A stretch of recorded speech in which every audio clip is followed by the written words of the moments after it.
Valith San had never wanted this assignment. And as the observation vessel descended through the thin atmosphere of Eredo 7, the young Kethri diplomat felt a growing sense of dread that would not leave no matter how hard Valith tried to push it away. The Galactic Council had sent observers from 12 different species to watch what everyone assumed would be a very short war. And Valith was the junior member of the Kethri delegation, chosen because no senior diplomat wanted to waste their time on such a boring mission. After all, what was there to observe? The Kravish Dominion had deployed 40,000 of their finest warriors to claim this small moon, and the humans had sent only 800 soldiers to defend it. Every species in the galaxy knew what would happen next, and they all expected to watch a quick surrender followed by a treaty negotiation. The humans were still a young species with barely 300 years of space travel behind them, and they had never fought a major war against any of the established powers of the galaxy. The Kraviks, on the other hand, had conquered 60 worlds across 4 centuries, and their warriors were bred from birth for nothing but combat. Valith settled into the comfortable chair inside the observation deck and looked around at the other diplomats who had gathered for this event. There was a Bravani elder whose gray fur had turned almost white with age, and beside the Bravani sat a Taluxi observer whose hard shell gleamed under the ship's lights. A Meneth scholar was taking notes on a glowing tablet, and 2 Jarek twins whispered to each other in their clicking language. None of them seemed worried about what they were about to see. Why would they be worried when the outcome was already certain? The observation vessel came to rest in a protected valley 3 kilometers from where the battle would take place, and large screens around the deck flickered to life, showing views from dozens of floating camera drones. Valith could see the Kravik's army spreading across the rocky plains like a dark tide, their chitinous armor catching the light of the distant sun. They moved in perfect geometric formations that spoke of centuries of military tradition, and their plasma lances hummed with deadly energy. Each Kravik's warrior stood nearly 3 meters tall, and their forearms allowed them to fight and defend at the same time. They were magnificent in their terrible beauty, and every observer on the vessel understood why the Kravaks had never lost a war. But where were the humans? Valith leaned forward and searched the screens for any sign of the defenders, but the rocky terrain of Eredo 7 seemed empty and lifeless. Had the humans already fled in the face of such overwhelming force? The Bravani elder let out a soft laugh and shook their gray head. The humans must have retreated to their ships when they saw what they faced, the elder said, in a voice heavy with contempt. And I cannot blame them for running, since only a fool would fight against such impossible odds. The other observers murmured in agreement, and Valith almost believed the elder was right. But then a communication signal appeared on the main screen, and the face of a human female filled the display. She wore simple combat armor that looked almost primitive compared to the gleaming technology of the Kraviks, and her dark hair was cut short in what Valith would later learn was a common human military style. Her eyes were what caught the Kethri diplomat's attention, and Valith felt the crystalline spine running down their back grow cold at what those eyes contained. There was no fear in them. There was no desperation or panic or any of the emotions that Valith expected to see in someone facing certain defeat. Instead, there was something calm and steady and absolutely terrifying in its quiet confidence. "This is Commander Sarah Chun of the Terran Defense Force," the human said, in a voice that carried no trace of worry. "And I want to thank the Galactic Council for sending observers to witness this engagement." The Bravani elder snorted with amusement. "She thanks us for watching her defeat," the elder muttered. "And I suppose humans need witnesses for their surrender." But the human commander was not finished speaking. "We want the galaxy to see this," Commander Chung continued, and her lips curved into a small smile that made Valith's blood run cold. "And we want everyone to remember what happens here today." The transmission ended, and for a long moment, no one in the observation deck spoke. The Taluxi observers shifted uncomfortably in their chair, and even the Bravani elder had stopped laughing. "What a strange thing to say," the Meneth scholar muttered while making notes on their tablet. "Since why would anyone want witnesses to their own destruction?" Valeth had no answer, but the young diplomat could not shake the feeling that something was very wrong with everything about this situation. The humans had arrived on Arito 7 3 days before the Krivex fleet entered the system, and Valeth had thought nothing of it at the time. What could 800 soldiers accomplish in 3 days on a barren moon? Now Valeth was not so sure that question had a comforting answer. The Kravix commander appeared on another screen, and the massive insectoid warrior raised all 4 of its arms in a gesture of victory. "Warriors of the Dominion," the commander bellowed in a voice that echoed across the battlefield through massive speakers. "Today we add another world to our empire and crush these weak humans beneath our feet." 40,000 Kravix warriors raised their plasma lances and let out a deafening war cry that shook the very ground of Arito 7. On the observation deck, every diplomat nodded in satisfaction at this display of power. Every diplomat except Valeth. The young Kethri was still staring at the empty terrain where the humans had vanished, and a terrible thought was forming in the diplomat's mind. What if the humans had not fled?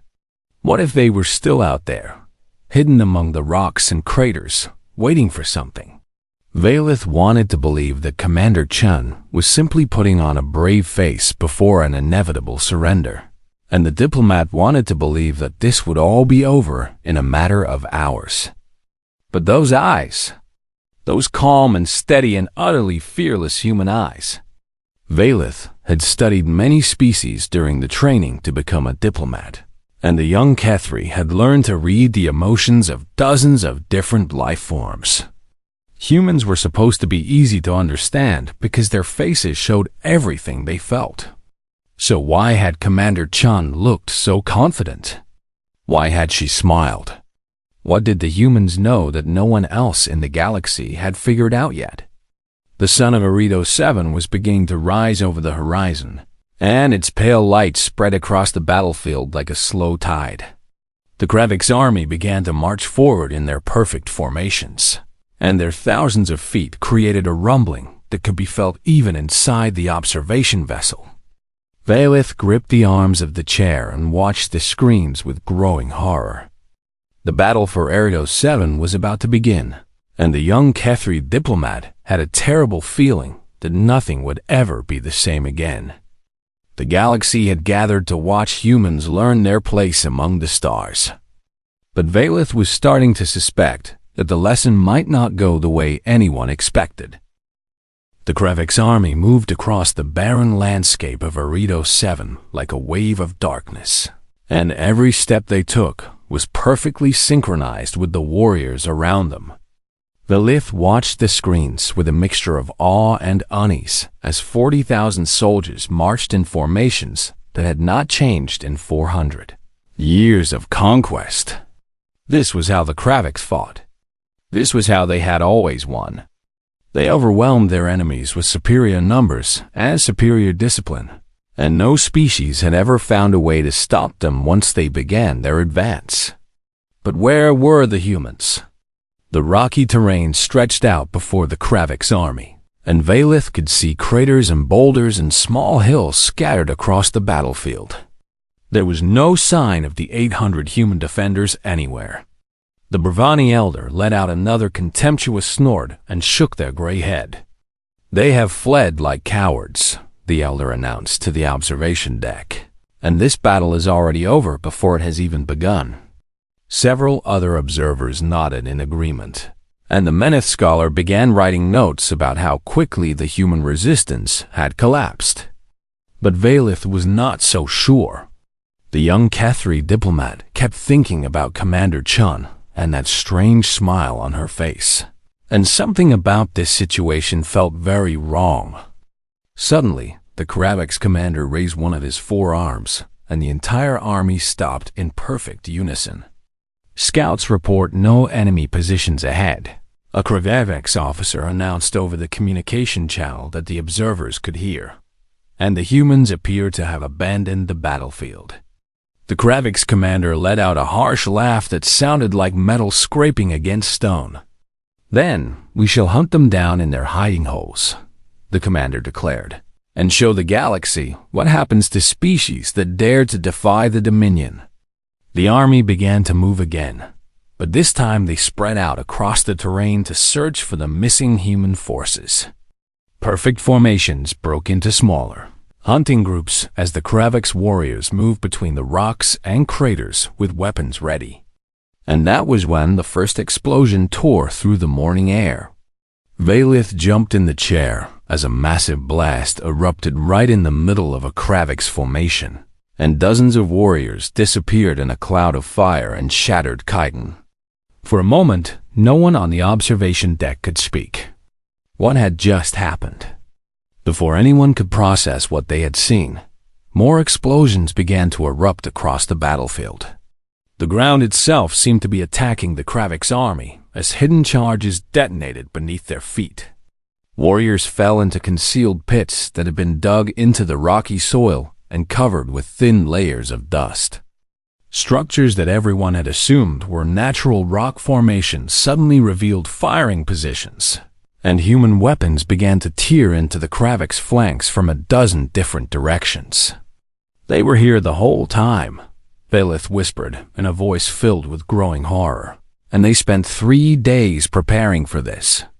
The Bravani elder was no longer laughing. On the screens, Valith could see Kravix warriors falling by the dozens as they tried to locate enemies they could not see. The perfect formations had become chaos as soldiers scrambled for cover that did not exist. Every time a group of Kravix moved toward one firing position, they triggered another trap or exposed themselves to fire from a different angle. "This is impossible," the Tuluxi observer said in a voice that trembled with disbelief, "since how can 800 soldiers create this much destruction?" But the humans were not trying to destroy the entire Kravix army with their traps and ambush. Valith realized with sudden clarity that the humans were doing something far more clever than simple destruction. They were creating confusion. They were breaking the Kravix formations and forcing the warriors to scatter across the battlefield in small groups. They were taking an army of 40,000 and turning it into thousands of separate targets that could be hunted one by one. A human sniper fired from a position nearly 2 kilometers away, and a Kravix officer fell with a hole through his armored head. Before the other warriors could locate the sniper, the human had already moved to a new position. Another group of Kravix stumbled into a narrow canyon that seemed to offer cover, and hidden humans collapsed the walls on top of them with carefully placed explosives. The screams of dying warriors echoed across the battlefield, and Valith felt sick watching the carnage unfold. "They made the ground hate the Kravix," the Bravani elder muttered in a voice that had lost all of its earlier contempt. "And every step those warriors take is a step toward death." The Kravix commander was screaming orders over the communication channel, but the carefully planned formations were gone forever. Warriors were shooting at shadows and rocks and anything that moved, and more than once, Valith saw Kravix soldiers accidentally fire on their own allies in the confusion. This was not how war was supposed to work. Every species in the galaxy had rules about warfare. Armies met on open ground and fought with honor until one side was defeated. But the humans were not following any rules that Valith had ever learned about. They did not stand and fight like proper soldiers. They hid and struck and vanished before the Kravix could respond.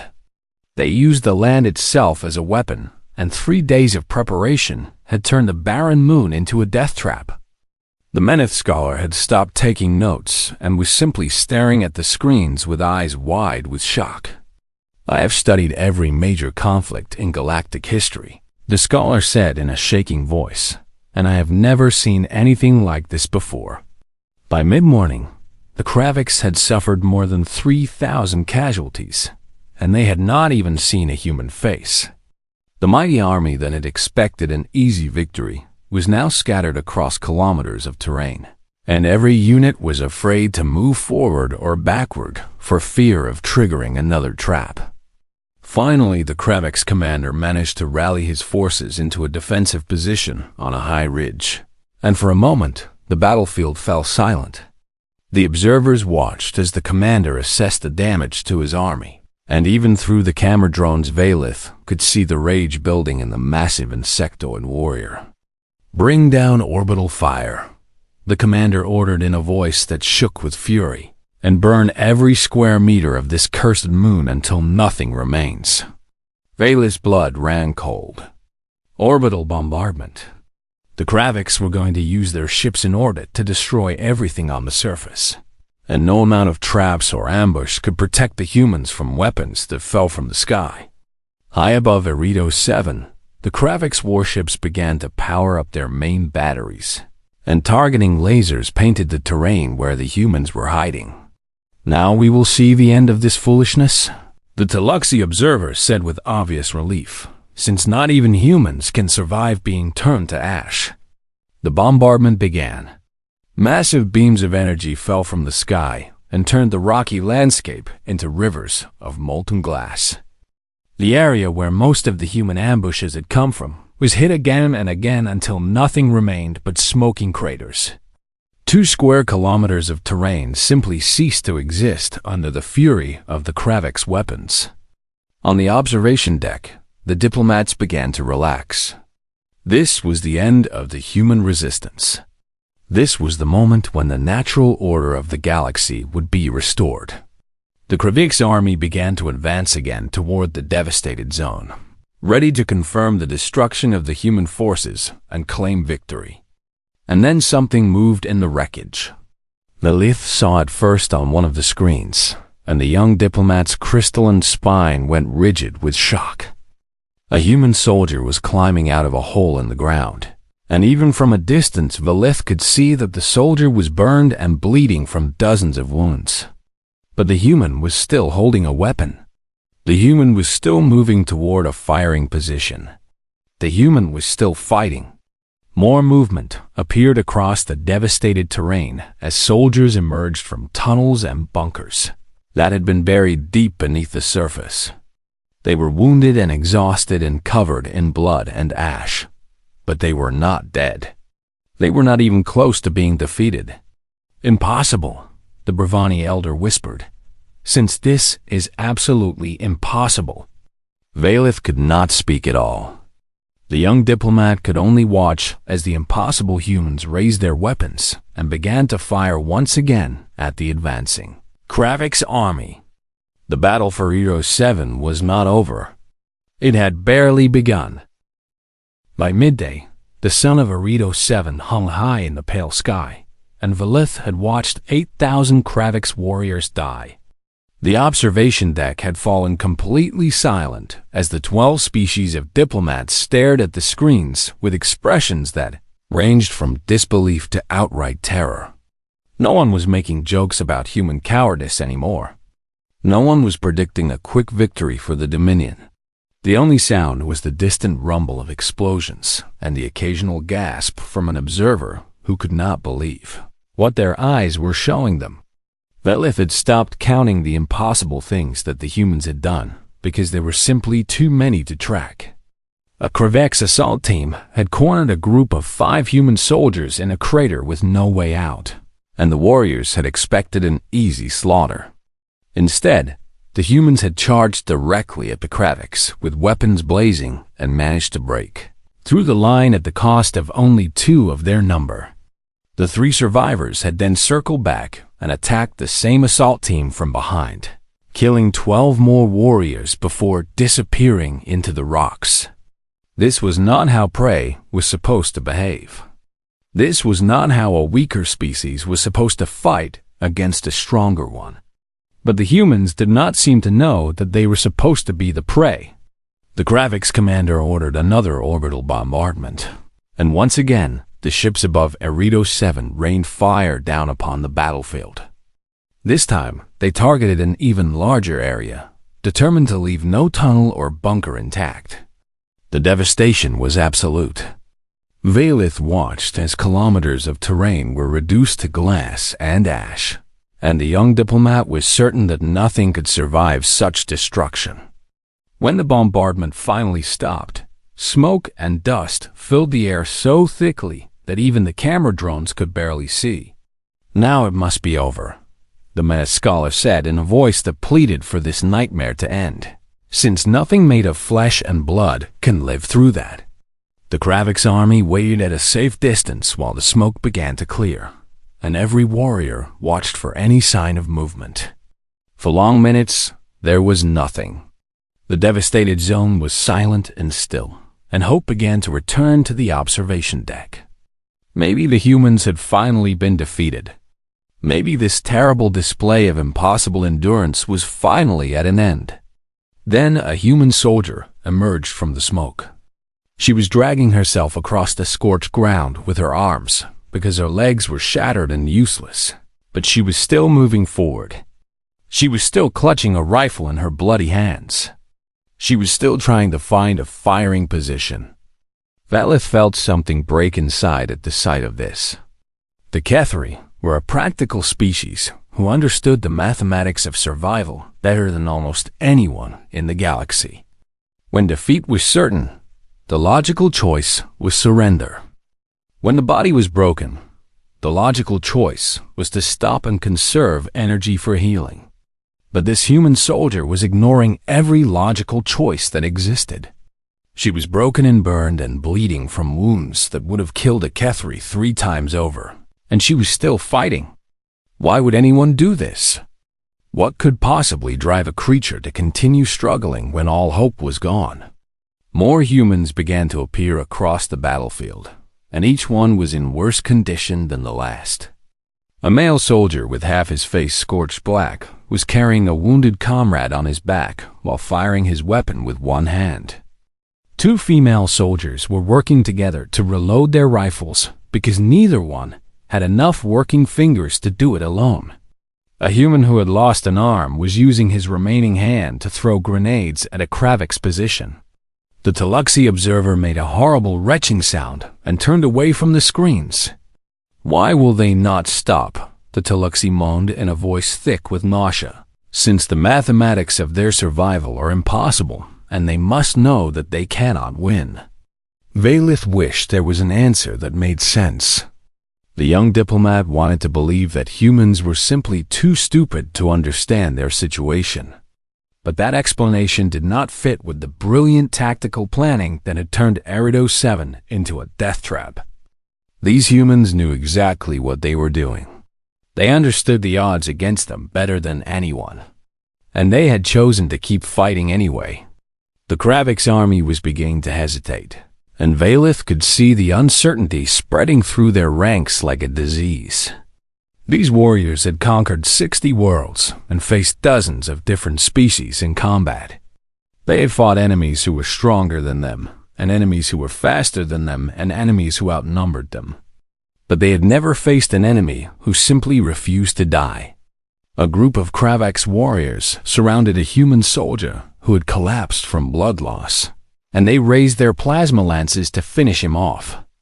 The human looked up at them with eyes that held no fear, and he smiled. He actually smiled at the warriors who were about to kill him. Then he pressed a button on his belt, and the explosive strapped to his body detonated. The blast killed the human instantly, but it also killed every Kravik's warrior within 10 meters. On the observation deck, the Bravani elder began to weep. "They do not surrender," the elder sobbed through tears that matted gray fur. "And they do not retreat, and they do not value their own lives above victory." This was the truth that Valith was beginning to understand, and it was more terrifying than anything the diplomat had ever encountered. Humans treated death as a tool to be used rather than an enemy to be feared. They would sacrifice their own bodies if it meant taking more enemies with them. They would endure any amount of pain if it meant surviving long enough to fire one more shot. This was not courage as the Kethri understood it. This was something deeper and darker and far more dangerous. The Krivimnger ordered his troops to fall back and regroup, and for the first time in the battle, the mighty Dominion army was retreating. They had lost 8,000 warriors, and the human forces had lost fewer than 300. But numbers did not tell the whole story of what was happening on Erido 7. The Kravix were not just losing soldiers. They were losing something far more important. They were losing their certainty that they would win. As the sun began to move toward the horizon and the long afternoon shadows stretched across the battlefield, Valith watched the human survivors regroup in their own positions. There were fewer than 500 of them left, and every single one was wounded in some way. But they were checking their weapons and treating each other's injuries and preparing for whatever came next. None of them were running. None of them were asking for mercy. None of them seemed to think that the battle was lost. Commander Chen appeared on the communication screen again, and Valith saw that she had a bandage wrapped around her head that was slowly turning red with blood. "Status report," she said in a voice that was somehow still calm and steady. 488 combat effective, a male voice responded, "and we have enough ammunition for another 6 hours of sustained engagement." "Good," Commander Chen said with that same small smile that had haunted Valith since the beginning of this nightmare. "And tell the troops that they are doing an excellent job." An excellent job. This human commander was watching her soldiers die by the dozens, and she was congratulating them on their excellent work. Valith wanted to scream at the screen and demand to know what was wrong with these creatures. Did they not understand that they were being slaughtered? Did they not see that they could not possibly win against an army that still numbered over 30,000? But then the young diplomat remembered something that Commander Chen had said at the very beginning. "We want the galaxy to see this. We want everyone to remember. The humans were not fighting to win. They were fighting to send a message. Every impossible stand and every refusal to die was a lesson being taught to every species watching through the observation vessel. And the lesson was terrifying beyond words. This is what humans are. This is what they can endure. This is what it will cost you to fight them." Valith finally understood why Commander Chen had smiled, and the understanding brought no comfort at all. The humans were not afraid of losing this battle. They were not even afraid of dying.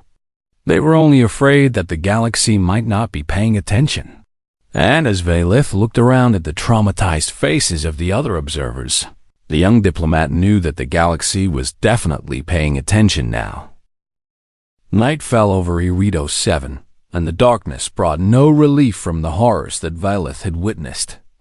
The pale moon had no natural satellite to provide light, and the only illumination came from the fires, still burning across the battlefield, and the occasional flash of weapons fire in the distance. The Kriviaks had lost 19,000 warriors by the time the sun disappeared, and their army was beginning to crack under the pressure of fighting an enemy that simply refused to behave like prey. But what broke Valith's mind that night was not the death toll. What shattered the young diplomat's understanding of the universe was watching the humans adapt in real time. During the afternoon, a Krivavix communications officer had made a mistake and broadcast orders on an unsecured frequency. Within 2 hours, the humans had cracked the entire Kravix communication system.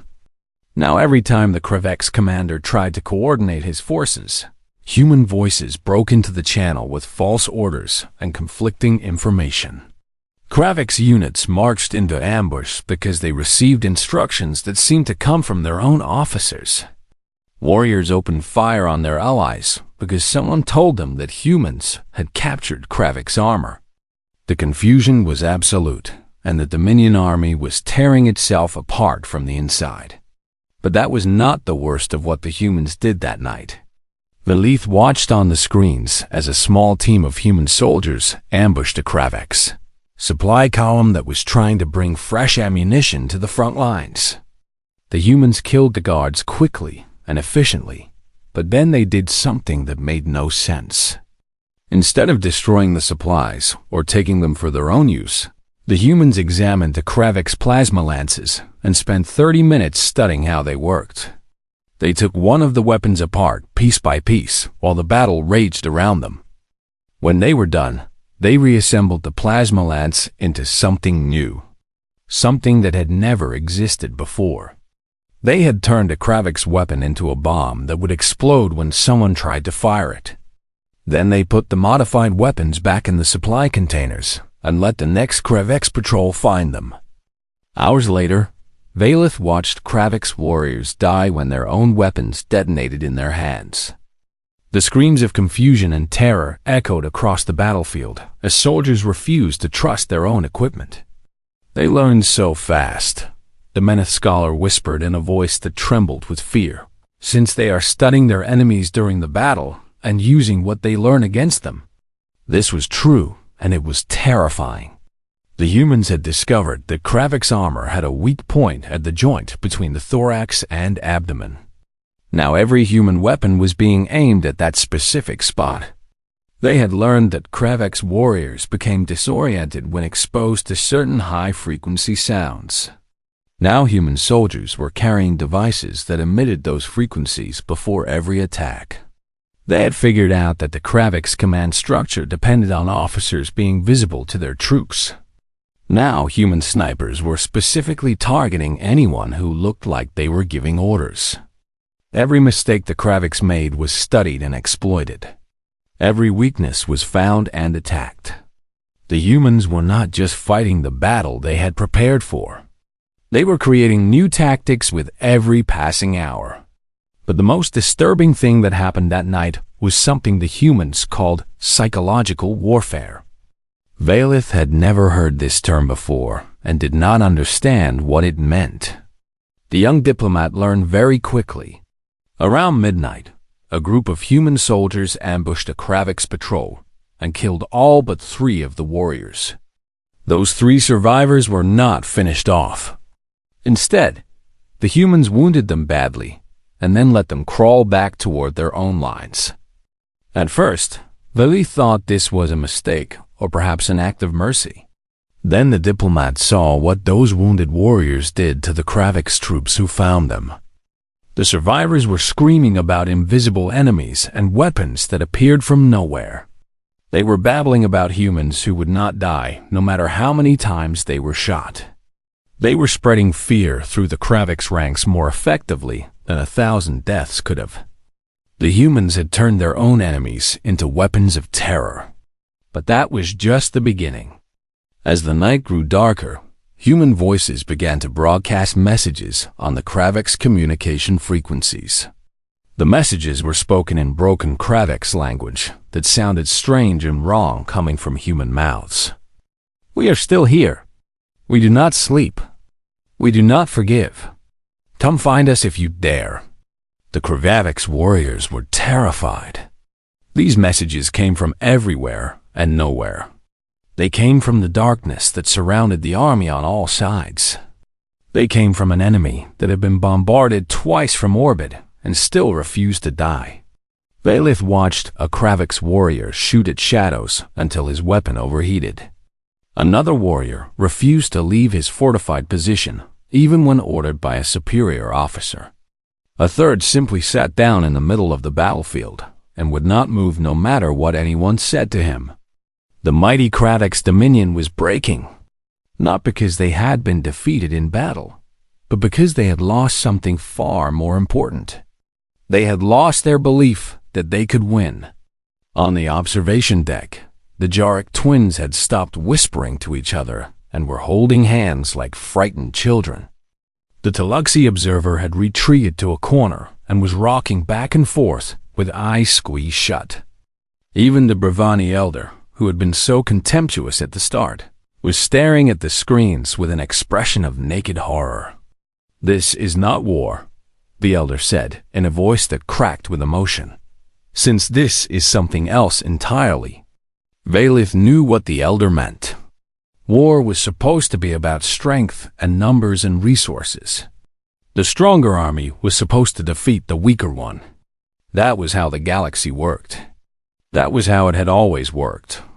But the humans had broken those rules. They found a way to fight that did not depend on being stronger or having more soldiers. They used terrain and preparation and intelligence and psychology. They used everything as a weapon. They used their own bodies as weapons. And they never, ever stopped. Around 3 a.m, Commander Chun appeared on the communication screen again. She looked exhausted now, with dark circles under her eyes and fresh bandages on her arms. But her voice was still steady, and her eyes still held that terrifying calm. "The Krivavix commander is considering withdrawal," she said to someone off-screen, "since our intelligence suggests he will request a ceasefire within the next 6 hours. "Casualties?" asked the male voice from before. 312 confirmed dead, Commander Chun replied, "and we have 488 still combat effective. 312 humans had died. 19,000 Kravix had died. The mathematics were impossible, and yet there they were on the screen for everyone to see. The observers are still watching," Commander Chun continued, "and I want to make sure they understand what they are seeing." "What do you mean, Commander?" The human female looked directly at the camera, and Valith felt like those eyes were staring straight through the screen into the diplomat's soul. "We could have surrendered at any time," Commander Chen said slowly and clearly, "and we could have fled and saved our lives. But we chose to stay. We chose to fight. Not because we wanted to die, but because we wanted the galaxy to know what we are. We are humanity. We do not give up.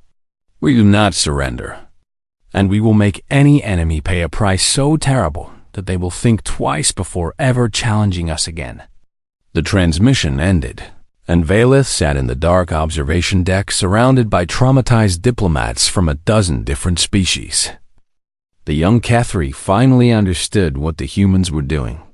This was not about winning the battle for Eredo 7. This was not about defending a worthless moon. This was about sending a message to every species in the galaxy. And the message was crystal clear. You can fight us if you want. You might even win. But the cost will be higher than anything you have ever paid before. Is it worth it? Are you sure? Valith looked at the other observers and saw the answer to those questions on every face. No, it was not worth it. Nothing was worth facing an enemy like this. Dawn broke over Eredo 7 for the second time since the battle began, and the pale light revealed a landscape that looked like the end of the world. Craters filled with glass and ash stretched across the horizon. Broken bodies lay scattered among the rocks like fallen leaves. Smoke rose from 100 different fires that still burned in the wreckage. And in the middle of all this destruction, a white flag was rising over the Kravix lines. Valith stared at the screen in disbelief. The Kravash Dominion was requesting a ceasefire. The species that had conquered 60 worlds was asking to stop fighting. Of their 40,000 warriors, fewer than 12,000 remained capable of combat. 28,000 soldiers had been killed or wounded so badly that they could not continue. 28,000 against 800 humans. The mathematics made no sense, but the evidence was right there on the screens for everyone to see. The Krivir ex-commander appeared on the communication channel, and Valith barely recognized the massive insectoid warrior. He had been so proud and confident at the start of the battle. Now his 4 arms hung limply at his sides, and his compound eyes were dull with exhaustion and defeat.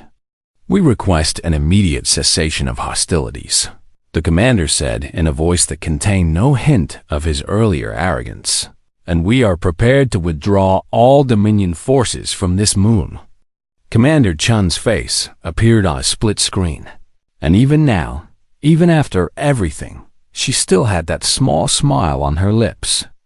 "The Terran Defense Force accepts your request," she said calmly, "and we will hold fire as your troops evacuate."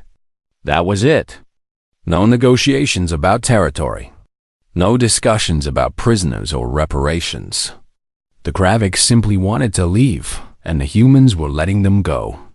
Within hours, transport ships began landing to collect the survivors of the Kraviks' army.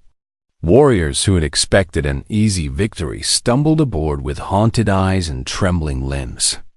They did not look at the human positions. They did not speak to each other. They simply fled as fast as they could. When the last Kravik ship lifted off from Area 7, the 488 surviving human soldiers gathered in the ruins of what had once been their main base. They were covered in blood and ash and bandages. Many of them had to lean on their comrades just to stay standing. But they were alive. They had won. A human soldier produced a flag from somewhere, and with great ceremony, the survivors raised it over the battlefield. The flag showed a blue and green planet that Velith assumed was Earth, and written beneath it were words in a human language that the diplomat could not read. The humans did not cheer. They did not celebrate their impossible victory. Many of them simply sat down in the ash and stared at nothing while medics moved among them treating wounds. Some were crying silently. Others were holding hands with their comrades. A few had closed their eyes and fallen asleep right there on the ground. Velith realized that these humans were not proud of what they had done. They were not happy about the thousands of lives they had taken. They had simply done what was necessary and were now dealing with the cost. Medical ships from the human fleet began to land, and Velith watched as wounded soldiers were carried aboard with gentle care. Many of them should have died hours ago. Some of them had wounds that would have been fatal for any other species in the galaxy. But humans were not like other species. They had proven that beyond any possible doubt. Commander Chun sent one final transmission to the observation vessel, and her face filled the main screen on the deck. "Thank you for watching," she said in a voice that finally showed some signs of tiredness. "And please tell your governments what you saw here today. We prefer peace. We want to be friends and trading partners with every species in the galaxy. But we are very, very good at war. And we hope this demonstration means we will not need to provide another one." The transmission ended, and the observation vessel began its slow journey back to Council space. Velith sat in silence while the other diplomats spoke in hushed voices about what they had witnessed. The young Cathari could not find words for the experience. How do you describe watching the impossible happen over and over again? How do you explain to your government that everything they thought they knew about humans was wrong? The trip back to the Cathari homeworld took 3 weeks, and Velith spent most of that time trying to write a report about the battle. It took 3 months to finish because the diplomats' hands would not stop trembling whenever the memories came back. And the memories came back often. Not the blood or the fire or the screams of dying Kravik's warriors. Those images were terrible, but they were not what haunted Velith's dreams.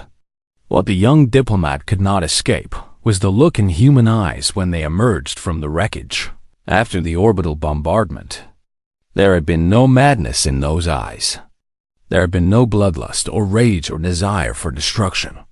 There had only been a cold and patient and absolutely terrifying resolve. The humans had made a decision. They had looked at death and pain and impossible odds.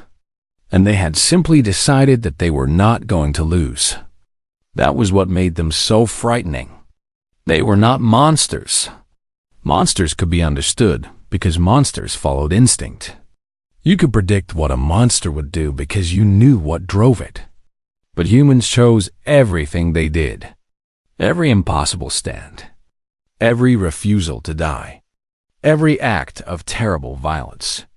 It was all a decision made with full knowledge of the consequences. They knew they might die. They knew the pain would be unbearable. And they chose to endure it anyway. Because they had decided that some things were worth dying for.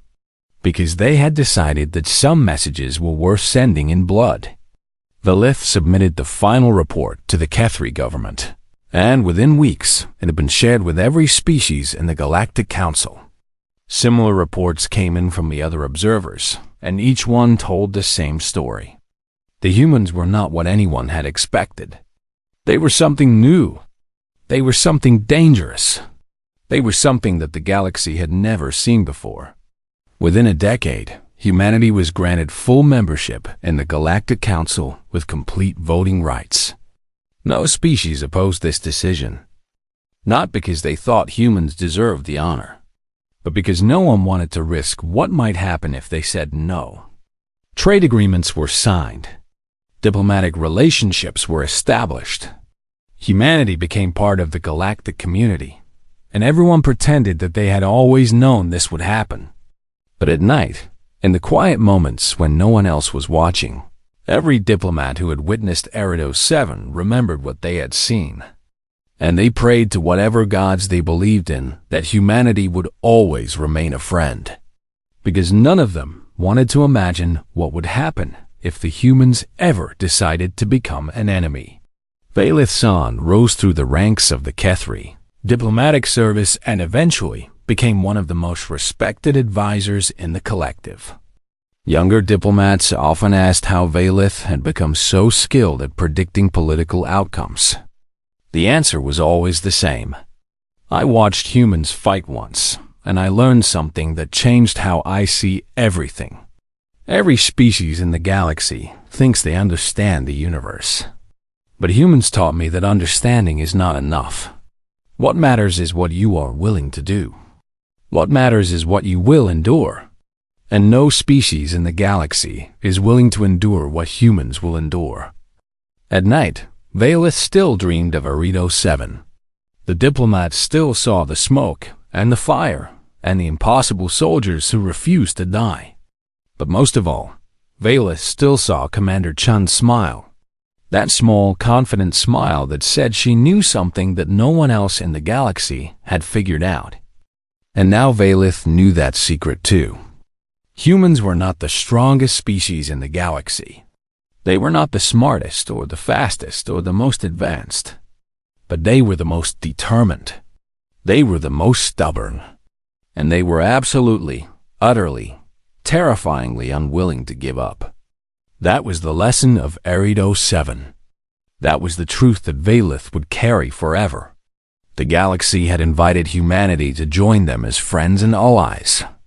And every species quietly understood that they must never, ever, under any circumstances, allow them to become enemies.